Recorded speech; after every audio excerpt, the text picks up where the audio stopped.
Saraswati villa. Saraswati villa সুন্দর ঘরোয়া পরিবেশে অত্যাধুনিক মডেলের মেস বাড়ি, ওয়াইফাইও আছে। যোগাযোগ করুন 9474922373।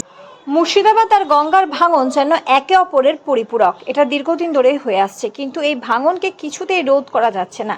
রাজ্য সরকারের বড় বড় মাস্টার প্ল্যান হওয়ার পরও এই ভাঙনকে রোখা যাচ্ছে না, আরও ভয়ানক পরিস্থিতি ধারণ করছে।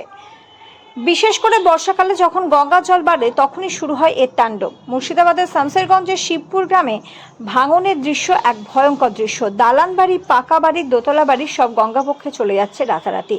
দিনের বেলাতেও বিশাল আম গাছ, সেও গঙ্গাবক্ষে চলে যাচ্ছে।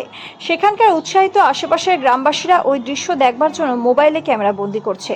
সেখানেও বিপত্তি, যেখানে দাঁড়িয়ে ক্যামেরা বন্দি করছে সেই আম গাছের তলায় সেই আম গাছটাও তলিয়ে যাচ্ছে। তাই শামসেরগঞ্জের মানুষ বড় অসহায়। ওখানকার মানুষ বারবার উচ্চ পর্যায়ের নেতৃত্বের কাছে গিয়েছে, তারা আধিকারিকদের কাছে গিয়েছে, কোনো সুরাহা হয়নি। রাজ্য সরকার বারংবার কেন্দ্রীয় সরকারের কাছে একটা মোটা প্যাকেজ চেয়েছে গঙ্গা ভাঙন রোধের জন্য, কিন্তু কেন্দ্রীয় সরকার ওই প্যাকেজ দিতে নারাজ।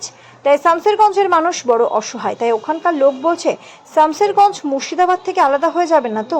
শামসেরগঞ্জ মুর্শিদাবাদের মানচিত্র থেকে মুছে যাবে না তো? সেটাই এখন ওখানকার মানুষের জিজ্ঞাসা।